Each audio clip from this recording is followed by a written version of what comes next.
Sud Radio, au cœur de la mêlée, François Trio.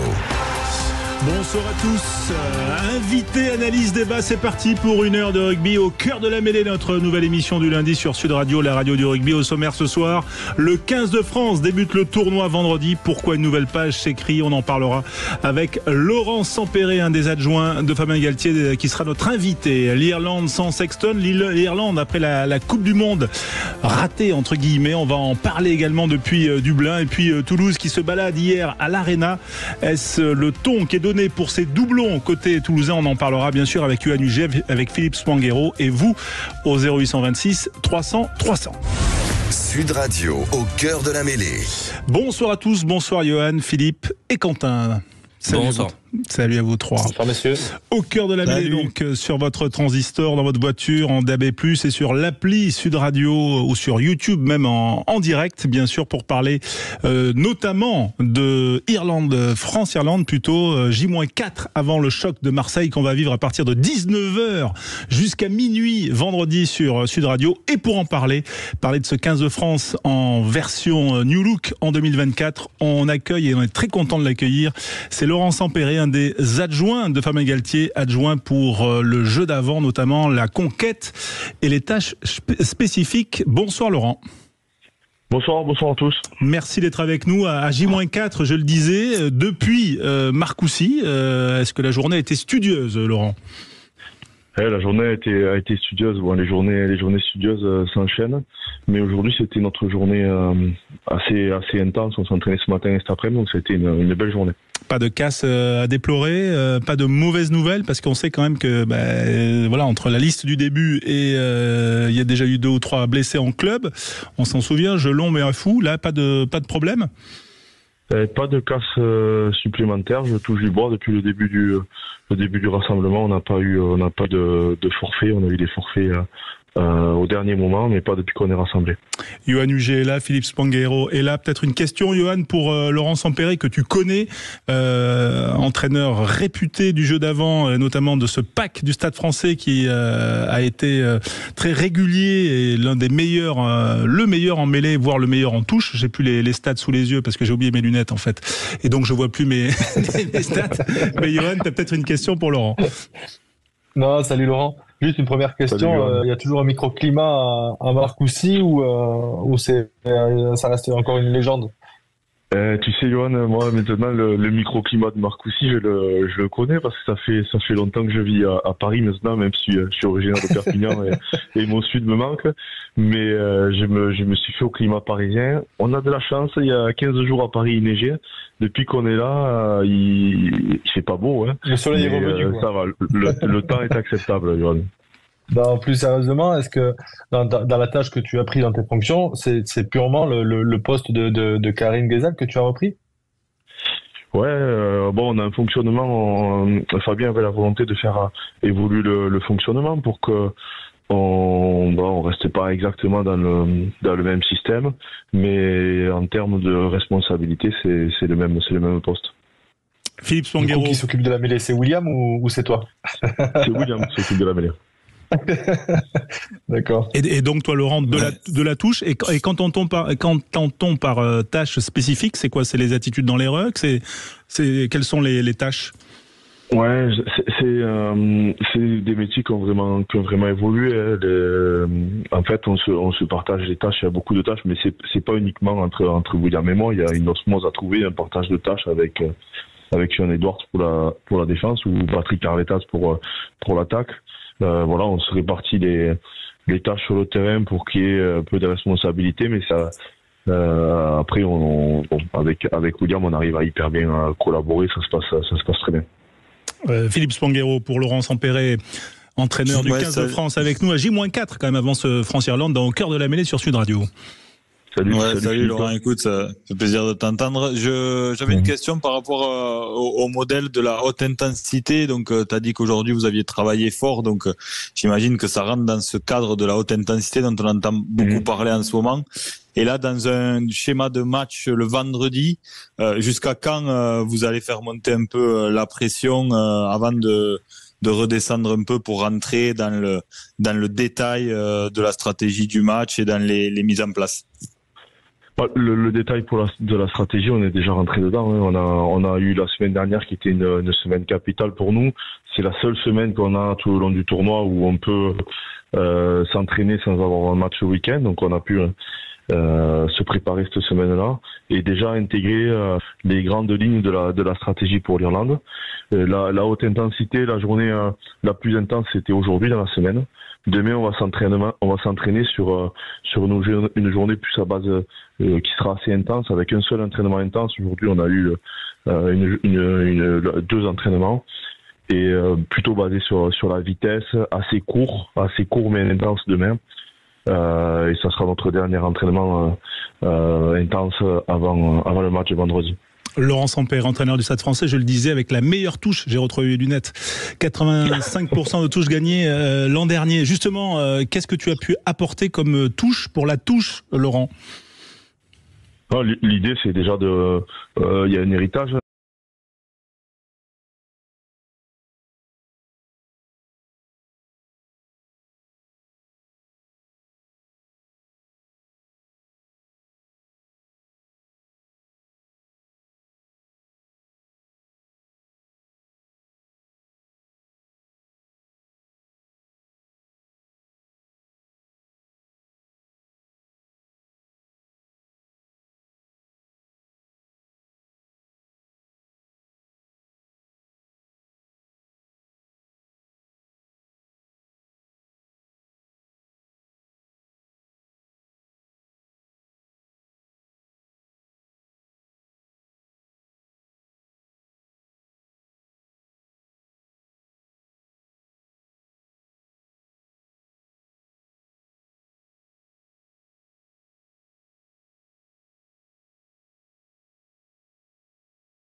Sud Radio, au cœur de la mêlée, François Trio.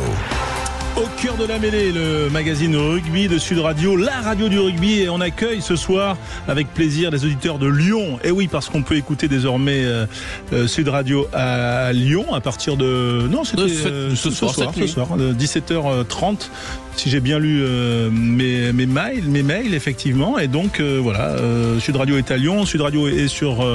le DAB+, si vous écoutez la radio en numérique sur votre voiture, sur votre transistor bien sûr, et puis sur l'app Sud Radio à télécharger pour l'écouter sur votre smartphone. Christophe est avec nous. François, ça fait 2 fois que tu dis transistor depuis le début de l'émission, Mais oui, mais ça me renvoie aux 60s. Mais moi j'écoute toujours la radio sur un petit transistor, voilà, c'est sympa.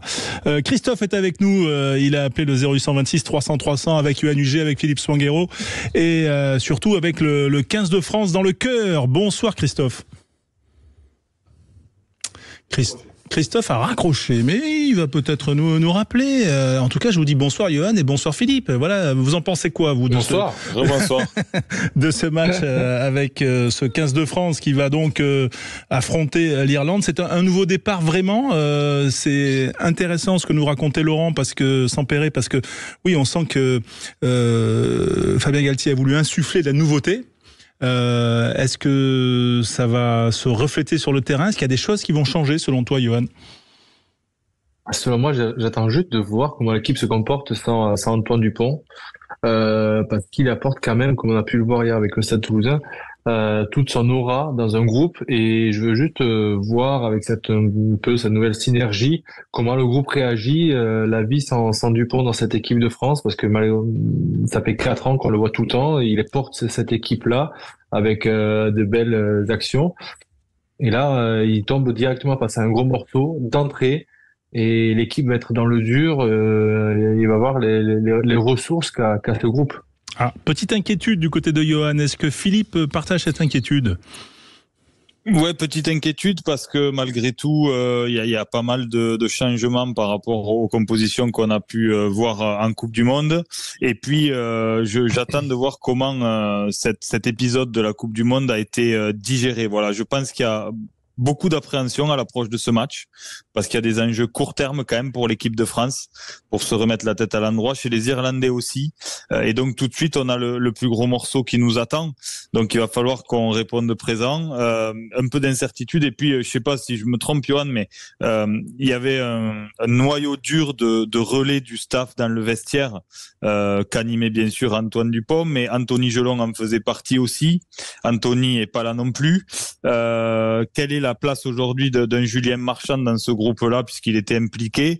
Donc, est-ce que le leadership, les têtes qui tiennent le leadership de cette équipe et qui ont tenu cette équipe les dernières années sont toujours aussi présentes? C'est aussi un point d'interrogation. Présente, Philippe, je sais pas si elles sont toujours présentes, mais en tout cas, il y a eu un peu de renouveau. On sait qu'Anthony Gelanche a été remplacé par Thomas Ramos. Et Thomas Ramos peut prendre ce leadership parce que c'est quelqu'un de très brillant, que ce soit dans le jeu, mais dans le jeu sans ballon également, dans le fait de prendre des bonnes décisions au bon moment. Et on l'a vu pas mal de fois prendre cette position de 10, décaler un peu Mathieu Jalibert en position de 12, qui a besoin un peu plus d'espace aussi pour exploiter toutes ses qualités de vitesse, bien entendu. Donc Thomas Ramos peut être ce relais qui peut-être manquait derrière. On avait Antoine, on avait Gaël. Et Thomas peut être ce mec-là qui prend ce leadership parce qu'il est en grande forme, et j'espère qu'il sera en forme internationale. Oui, tourner la page, ce sera pas évident, comme le disait Yohan. Il le faut effectivement avec des joueurs comme Thomas Ramos notamment. Le programme en fait est-ce que c'est pas de démarrer trop fort ce match de l'Irlande? C'est démarrer trop fort.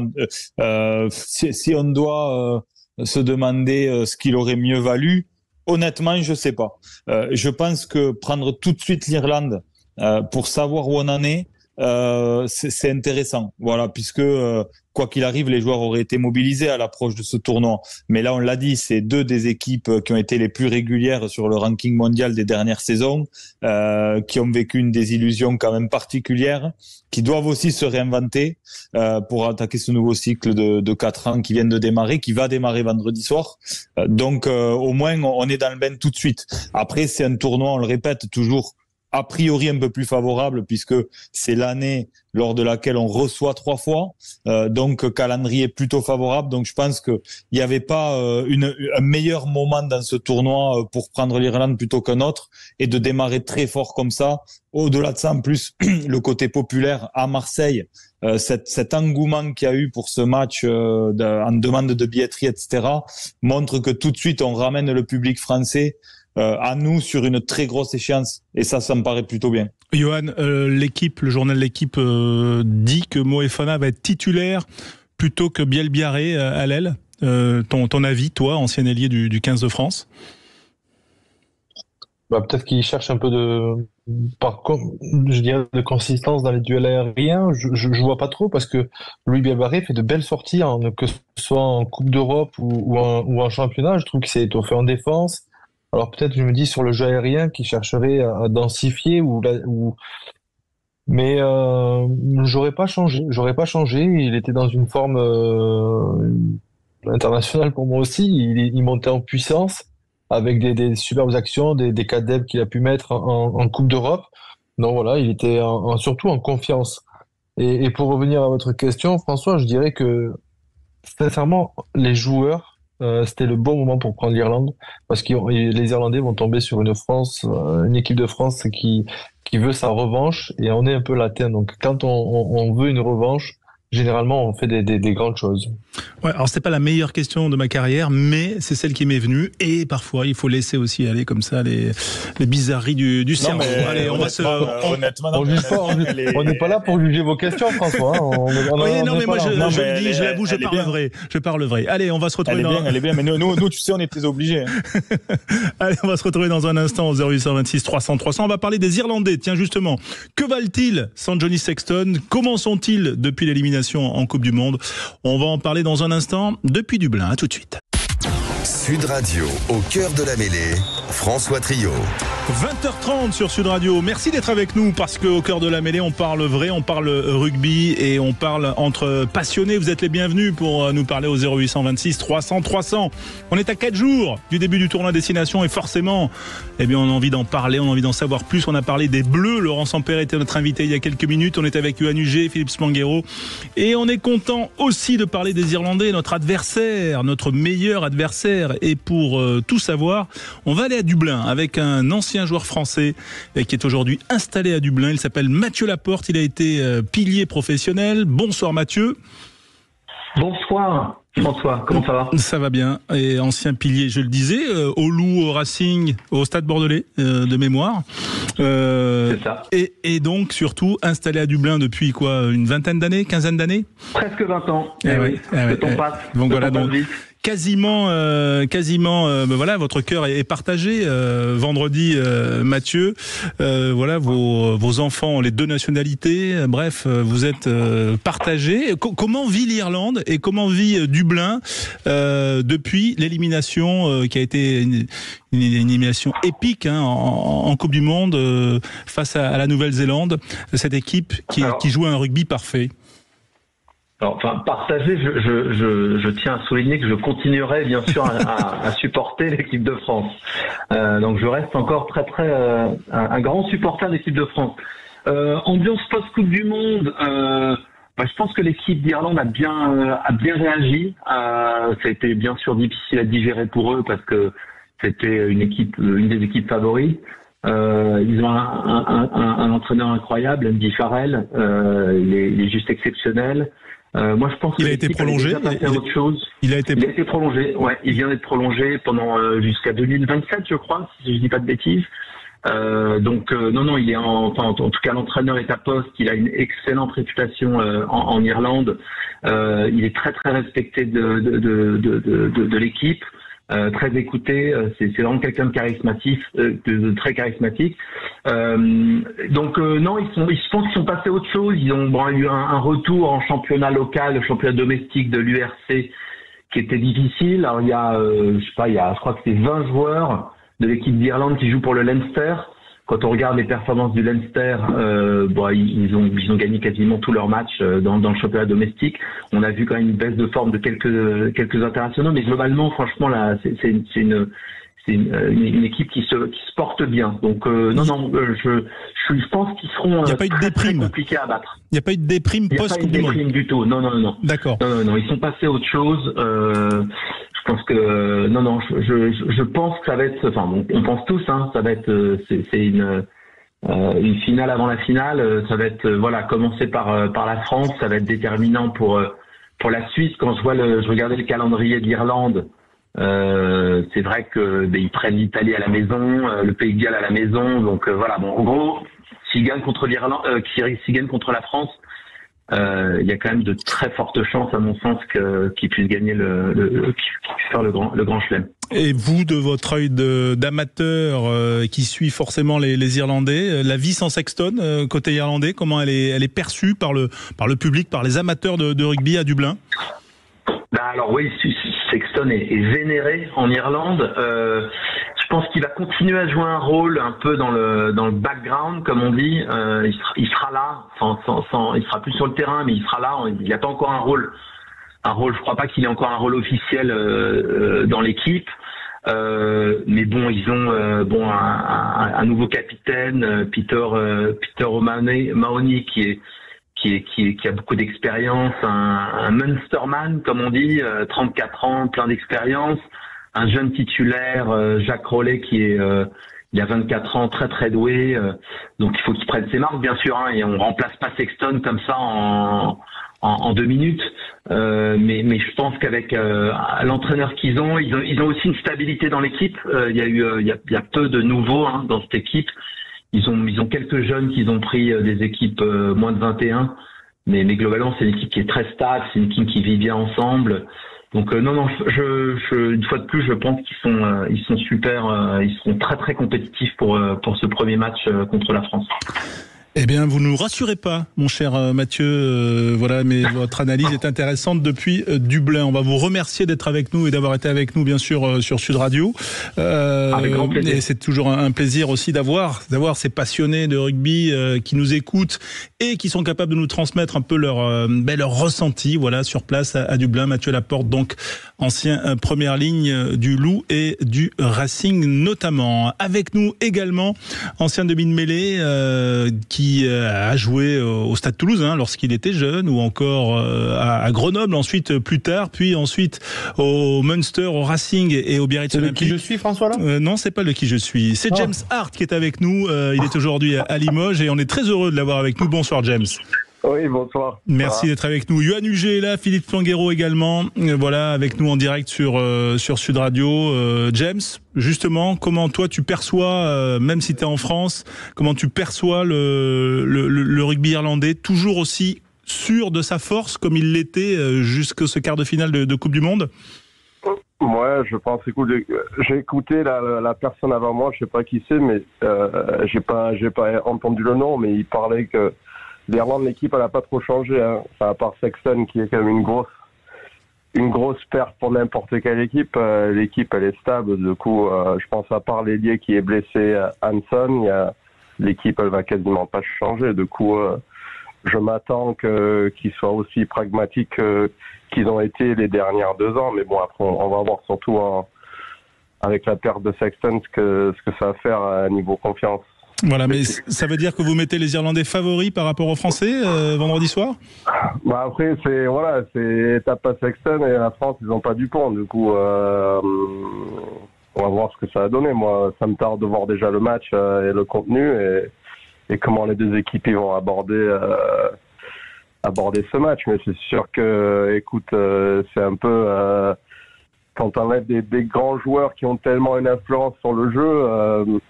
On ne sait pas ce que ça va totalement donner. Après, je pense que les Français à Marseille, c'est quand même une belle ferveur dans le stade. Du coup, ça va apporter quand même à l'équipe. Mais bon, l'Irlande, pareil, je pense pas que ça va plus les affecter que ça. Je pense que l'entraîneur qu'ils ont là depuis quelques années, et enfin, de ce que j'entends, c'est quelqu'un qui prépare vraiment bien les matchs et surtout destination.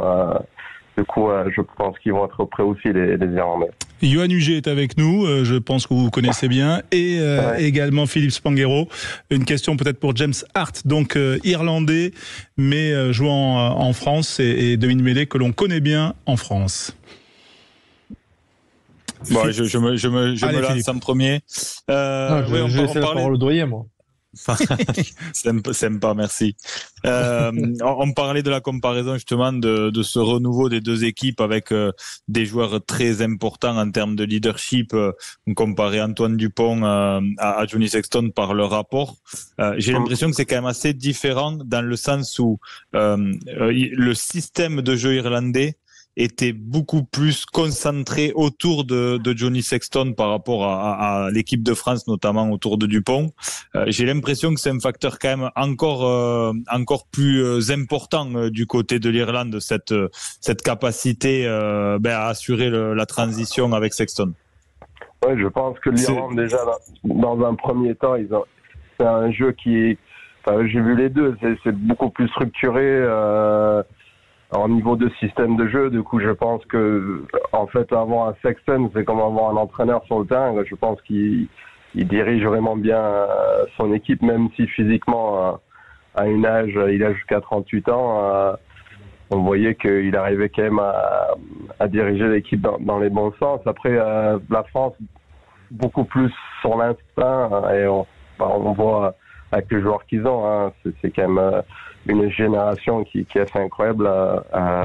Du coup, c'est sûr que je pense que peut-être ça a plus chamboulé l'équipe de l'Irlande dans la façon de jouer, mais en même temps, la France aussi. Enfin, pour moi, Dupont, je sais pas, sur ces derniers matchs que je regarde avec Toulouse, tout ce qu'il fait, il apporte un plus-value à l'équipe. Tous les ballons qu'il arrive à bonifier. Du coup, enfin voilà, c'est quand même des pertes énormes sur le jeu. Et après, on va voir sur les remplaçants avec Max Lucu, qui est quand même un très très bon joueur. Et pareil pour l'Irlandais Crowley, qui normalement qui va prendre la place de Sexton, c'est un bon joueur, mais c'est pas les mêmes exactement dans le style de jeu, quoi. Et Yoann, pour James Hart, Yoann Huget. Non, mais il a raison. Dans ce qu'il amène, Antoine, c'est pas il y a sa performance sportive, mais c'est qu'il dégage dans son aura, dans le vestiaire, dans sa détermination, sur sa technique de jeu au pilon. Alors Max Lucu est sur une autre planète en ce moment. Il est incroyable dans ce qu'il fait à Bordeaux. Mais il faut se rappeler qu'on a perdu face aux Sud-Africains avec notre banc. C'est ça le problème de notre défaite en quart de finale. Donc est-ce qu'aujourd'hui le banc va être à la hauteur, parce qu'il y a vraiment le match à la 60e minute qui redémarre avec ce banc qui rentre et qui doit aussi insuffler la dynamique à imposer l'équipe. Et c'est sur cette 60e minute là qu'on a perdu le match, je trouve, en quart de finale. Maintenant, il va falloir, c'est vrai qu'il y a un Sexton qui manque d'un côté, Antoine Dupont de l'autre. Et c'est cette force collective d'un côté comme de l'autre qui va être déterminante sur ce match-là vendredi. Oui, cette force collective. On a vu, James, les Français subir la pression aussi sur les ballons hauts. Ça, c'était en première mi-temps contre les Sud-Africains. Est-ce que ça sera forcément un point, en plus dans lequel excellent les Irlandais, un point sur lequel ils vont essayer de tester les Français tout de suite, selon vous?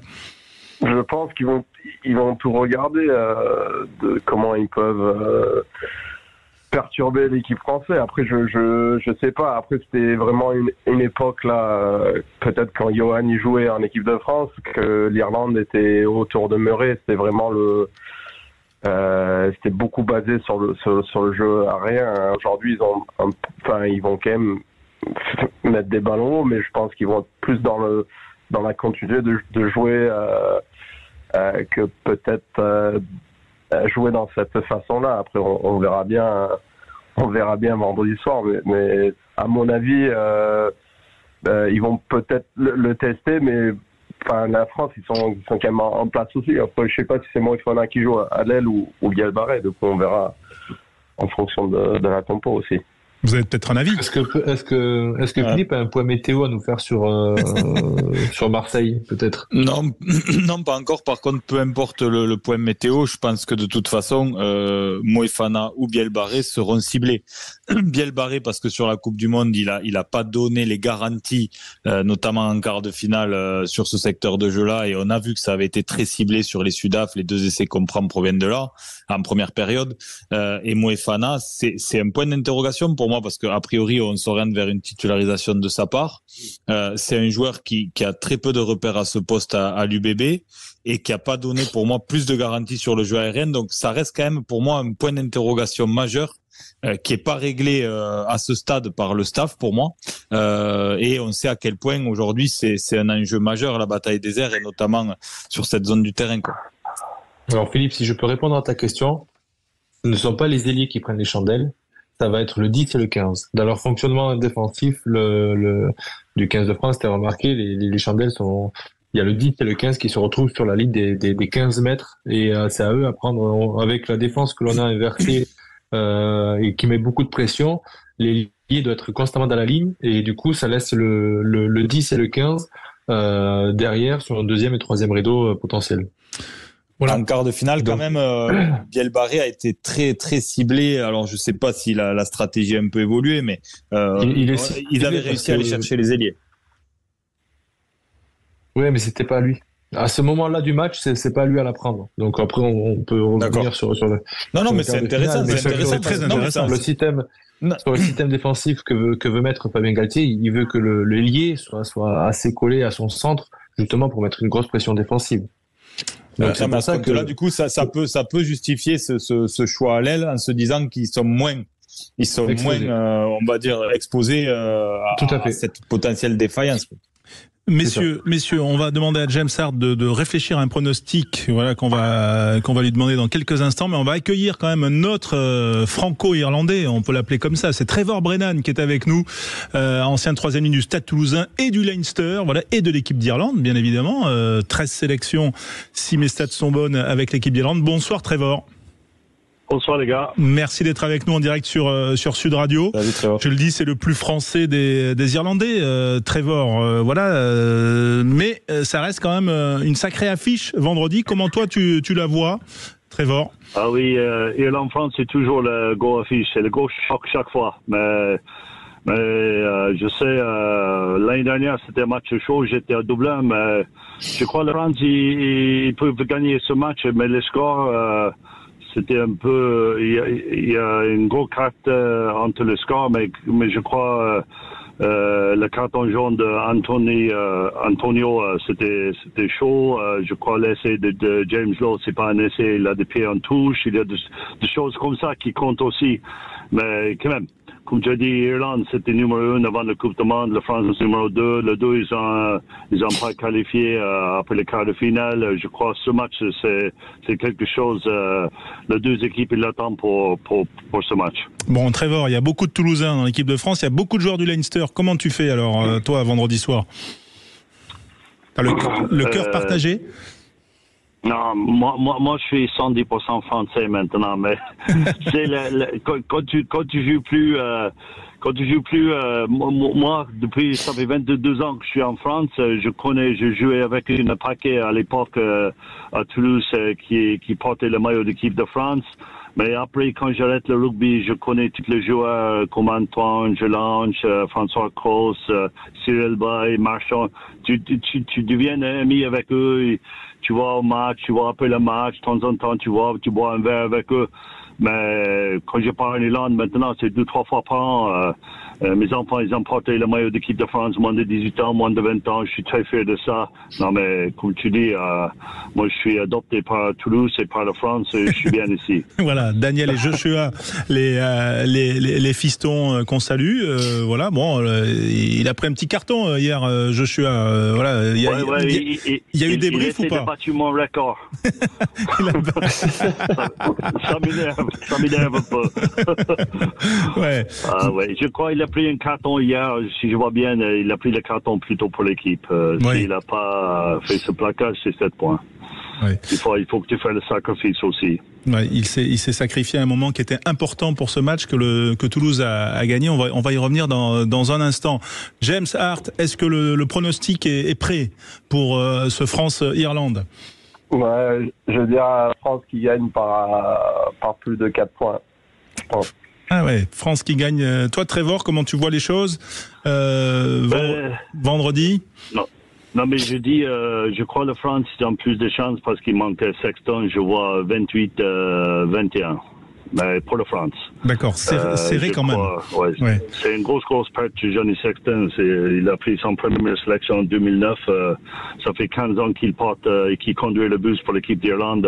Lui, derrière, si tu mets Jack Crowley, Ross Bourne, Joey Carby, Billy Bournes, tu peux mettre tous sur le train en même temps. Il ne fait pas le même boulot que Sexton. Yoann Huget, tu partages cet avis de Trevor. Voilà, on va dire que son influence était au-delà de son jeu. Non, mais bien sûr. Quand on voit tout ce qu'a fait l'équipe d'Irlande pour le resélectionner pour la Coupe du Monde, faire jouer un match en cachette face au Portugal, apparemment, voilà, ça en dit long. Et quand on l'a vu sur la série où tous les joueurs lui demandent de refaire un an de plus, dans une sélection, c'est très très rare. Donc ça prouve tout son aura dans ce groupe, et d'autant plus qu'aujourd'hui l'équipe d'Irlande, elle est un peu orpheline parce qu'elle se cherche un leader. Ils n'ont pas forcément préparé cette relève et ils vont se retrouver à Marseille dans des moments qui vont être durs, que savait gérer Jonathan Sexton, et que peut-être là ils vont pas savoir le gérer. Donc à ce moment-là, l'équipe de France va peut-être pouvoir appuyer. Et c'est sûr qu'on pourrait voir un score un peu large avec une équipe de France qui est revancharde quand même. Ouais, on l'espère. En tout cas, Trevor, tu vas vivre le match où? Dans un de tes pubs? Ouais, c'est ça. Malheureusement, maintenant, je fais la vraie vie. Je travaille dans du bar. Le rugby, c'est fini. Le bon salaire, c'est fini. Ouais, mais les jours de France-Irlande, ça, c'est pas mal quand même. Ah oui, bien sûr, oui. Moi, je prends le plaisir. C'est pas le travail pour moi, c'est le plaisir. C'est le public relation. J'aime bien parler avec les gens, craquer le verre avec les gens. C'est toujours un plaisir. Bon. Moi, j'ai gagné ici, Irlande, j'ai gagné ici, France, j'ai gagné. J'ai gagné. Bon, super. En tout cas, on va passer une bonne soirée, bien sûr, en écoutant Sud Radio et en allant. Comment il s'appelle ton pub il est où déjà? Est-ce qu'on peut... Il a tout Toulouse. Ouais, Castelgenest, oui, j'ai quitté Toulouse, je viens à la campagne maintenant pour faire vivre les petits villages de campagne. Une à Castelgenest et une à Seille. À Seille. D'accord. Ouais, c'est ça. C'est pour les mises au vert du Stade Toulousain à Seille, hein, c'est ça? C'est ça. Le troisième mi-temps, c'est très important, les gars. Ça n'a jamais changé. Même si le rugby, ça devient professionnel, le troisième mi-temps, des fois, c'est le plus important. Oui, super. Mais merci, Trevor Brennan, d'avoir été avec nous. James Hart, toi, tu vas le vivre comment, le match vendredi? Je pense que je vais regarder dans un pub quelque part. Je vais essayer de trouver un endroit tranquille. Bon, super en tout cas. Rien de fou. Bon, mais rien de fou, mais en tout cas avec toujours la passion que celle que nous avons tous, les joueurs en activité comme toi, James, ou encore les anciens comme Trevor. Merci beaucoup d'avoir été avec nous, messieurs, en direct sur Sud Radio. On se retrouve vendredi pour ce match, mais on va parler dans un instant avec vous au 0826 300 300, les auditeurs, les passionnés. On va parler du Stade Toulousain hier qui a réussi une belle partie, surtout une belle opération en l'emportant à l'Arena face au Racing. À tout de suite. Sud Radio, au cœur de la mêlée, François Trio. Avec vous au cœur de la mêlée, voilà, pour discuter de rugby comme on le fait entre bien sûr auditeurs. Si vous êtes les bienvenus au 0826 300 300, n'hésitez pas, Quentin est là pour vous répondre. Et puis bien sûr les anciens ou les joueurs en activité. On a eu Laurent Sampéret tout à l'heure, Yoann Huget est là et Philippe Spanghero est là, et également François Dagen qui est avec nous. Déjà, vous avez un beau prénom et puis en plus vous habitez une belle région. Bonsoir François. Oui, bonsoir. C'est super parce qu'il y a Yoann Huget que j'ai croisé plusieurs fois au SUA, du temps où il jouait. Voilà, bon, mais c'est bien. Tout à fait. Bonsoir. Bonsoir François. Bonsoir.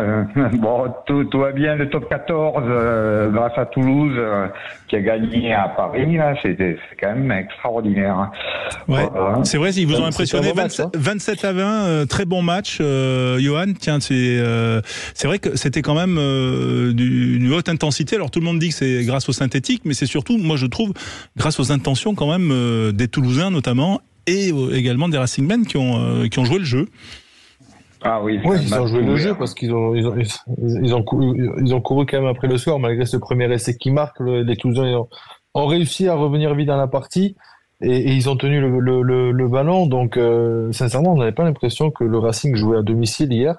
Et c'est ce qui m'a frappé un peu, c'est-à-dire que les Toulousains ont dominé et que les Racingmen sont parcimonie revenus un peu dans la partie avec un essai de Tristan TDR, une pénalité qu'ils arrivent à recoller avant la mi-temps, mais ça manquait de consistance sur 80 minutes. Après, je me demande dans quelle mesure il commence pas à y avoir un facteur psychologique quand le Racing reçoit le Stade, parce que là je regardais les stats sur les 14 derniers matchs à domicile, 10 victoires du Stade, quoi. Et souvent en plus en période de doublon, ils y sont souvent allés avec des effectifs remaniés. J'ai en tête plusieurs gros matchs du dimanche soir. Ben non, mais quasiment à chaque fois ils font le coup. Et j'ai l'impression qu'il commence à y avoir un petit syndrome dans les têtes franciliennes quand ils reçoivent le Stade en période de doublon, parce que comme tu le disais, on n'aurait pas dit que cette équipe recevait, quoi. C'est ça, et surtout et l'effet inverse aussi au Stade Toulousain, tu sais que tu es capable de gagner là-bas. Donc du coup, tu es galvanisé à jouer encore plus que d'habitude, parce que physiquement ils sont bien aussi les joueurs. Oui, François d'Agen qui est avec nous. Qu'est-ce que vous en pensez, vous? Il y a un complexe du Racing face au Stade? J'ai cette impression aussi. Ouais. Je pense que ils partent perdants. Je comprends pas, parce que le Racing est impressionnant quand même. C'est une équipe qui est très forte, et j'arrive pas à comprendre que. Et bon, ce qu'il y a à Toulouse effectivement dans la tête, quand on reçoit Toulouse, ça devient hyper compliqué pour les autres clubs. C'est quand même l'écurie la plus lourde du top 14. Dupont, il fout la trouille à tout le monde. Tout le monde, ça attire du joueur, quoi. Quand on a un mec comme ça, c'est incroyable, quoi. Il est extraterrestre. Et en plus, Dupont est là grâce à ses volontés de jouer à 7. Il est là pendant ces 2 week-ends de doublons. Il y aura Bayonne la semaine prochaine. Parce que c'est vrai que quand on voit la liste des absents, c'est assez impressionnant quand même. Il n'y avait pas Ntamak, il n'y avait pas Gelon, il n'y avait pas Delib, il n'y avait pas Meafou, il n'y avait pas Flamand, il n'y avait pas Barassi. Barassi, s'il est rentré. Il y avait Coste, il y avait pas Baye, Marchand, Novacal. Ouais, mais c'est fou, parce que une équipe 2 qui fait le score, c'est fou, quoi. À mon avis, ça va être du très lourd en fin de saison, quoi. Toulouse, ça va foutre la trouille à tout le monde. Voilà. Ils sont désormais 4e, Yoann Huget. Est-ce que cette année, les doublons ne vont pas être un problème? Est-ce que, on va dire, ils ont donné un peu le ton des doublons hier soir? Bah oui, clairement, ils savaient très bien que ça allait être un tournant, ce match au Racing. Du coup, ils vont pouvoir recevoir Bayonne avec un peu moins de pression que s'ils avaient perdu. Ils risquaient de sortir des 6 s'ils avaient perdu au Racing. Là, ils ont perdu, ils sont remontés comptablement à la 4e place. Et s'ils arrivent à faire un très très bon match face à Bayonne, ils peuvent aller chercher, je crois, la 2e place. Donc, ils ont ça en tête. Et ils savent surtout que le groupe est important au moment des doublons pour aller chercher une victoire à la fin, soit en top 14 ou soit en Coupe d'Europe, parce que j'entends beaucoup de gens disent qu'ils ont choisi. À Toulouse, on ne choisit pas. Je vous le dis encore une fois, à Toulouse, on ne choisit pas de compétition. Donc s'ils ont la possibilité d'aller chercher les deux, ils iront chercher les deux avec 2 groupes différents. François, votre avis? Exactement ça. En plus, contre Bayonne, ils ont eu du mal contre Yonax. Je pense que Bayonne, si Toulouse, le rouleau compresseur se met en marche, Bayonne, ils vont prendre 50 pions. Voilà, bon, c'est comme ça. Malheureusement, c'est la sanction, quoi. Toulouse, c'est un truc de fou, quoi. Et je peux parler. Après, il faut faire attention parce qu'il n'y aura pas Capuzzo. Hein. Ouais, il n'y aura pas Capuzzo qui a apporté sa vitesse et puis quand même. Et Kinghorn. Et ce côté Kinghorn qui était excellent depuis son arrivée à Toulouse, excellent déjà avec l'équipe d'Écosse, puisque c'est lui qui a pris la suite de l'ancien arrière, dont du but. Puis dans le nom, mais Stuart Hogg, tout à fait. Merci Philippe. François, un mot sur le rugby amateur, bien sûr. Sur Sud Radio, on parle de tous les rugby, de tous les clubs. Ça fait plaisir parce que bon, j'ai mon copain qui est président en Irak, Thierry Fourbet, et bon, je me suis entretenu un petit peu avec lui. Ils vont jouer un match assez lourd contre les premiers, eux ils sont seconds. C'est 8-9 sur l'autre, donc ça c'est un derby, ça c'est un beau derby. Voilà, ça va être un truc sympa. C'est un club en plus, le club de Nérac qui fournit quand même. Pour le SUA qui est pas en grande forme, pas mal de jeunes joueurs. Ils ont 2 filles qui sont dans le groupe international. C'est pas mal. Équipe France, donc à Nérac. Donc Nérac, c'est une belle école de rugby, magnifique. Et d'autre part, voilà, moi je fais partie d'une association des hôpitaux à Genève. Que Johan a dû entendre parler peut-être à son époque. On existe toujours et on fait le tournoi Thalès à Toulouse. Et voilà, bon, on fait pas mal de choses, entre autres l'Octobre Rose. On essaye de faire vivre le rugby amateur et ça vraiment le vrai rugby qu'on aime. Voilà. Et super de parler en présence de Johan parce que on l'a croisé souvent au SUA. Moi j'étais bénévole en buvette en bas et voilà. C'est là qu'on le croisait. Bravo. Et là il était souvent là, Johan. Et il y avait le petit Dulin, mon petit Dulin que j'adorais. Voilà, le Brice qui fait partie. J'ai une petite anecdote sur lui. Bon, j'espère qu'il m'en voudra pas trop. À l'époque, j'étais à l'école avec ma fille. Et j'habitais au 3e étage et il y a un truc qui l'avait frappé, il avait quoi, 9-10 ans, et je jetais les bonbons du 3e étage. Alors ça l'avait marqué énormément. Donc il arrivait... Et est-ce qu'il était bon sous les bonbons hauts? Parce qu'il est bon sous les ballons hauts, alors ouais, c'est peut-être là qu'il s'est formé. Ma fille était amoureuse de lui parce qu'il courait très vite, il était très fort pour attraper tous les bonbons par terre, parce qu'il allait très vite. Voilà. Bon, c'est vous qui l'avez entraîné alors avec les bonbons. Voilà, mais c'est la méthode. Non, c'est pas moi qui l'ai entraîné, mais bon, il s'est fait tout seul, il est magique. Il était magique. Bon, moi, ça reste le petit Dulin pour moi, mais franchement, c'est un mec qui est extraordinaire, quoi. On a tout à fait belle équipe. François, on est pris par l'horaire parce qu'il est 21h et que j'ai des petites contraintes, mais je vous remercie. En tout cas, c'était un plaisir de vous avoir avec nous en direct sur Radio. Puis on rappellera cette anecdote à Brice. Salut Johan. Oui. Salut Philippe. Salut. Allez, on se retrouve vendredi pour le direct autour de ce France-Irlande à Marseille. Merci au cœur de la mêlée. Bonne soirée.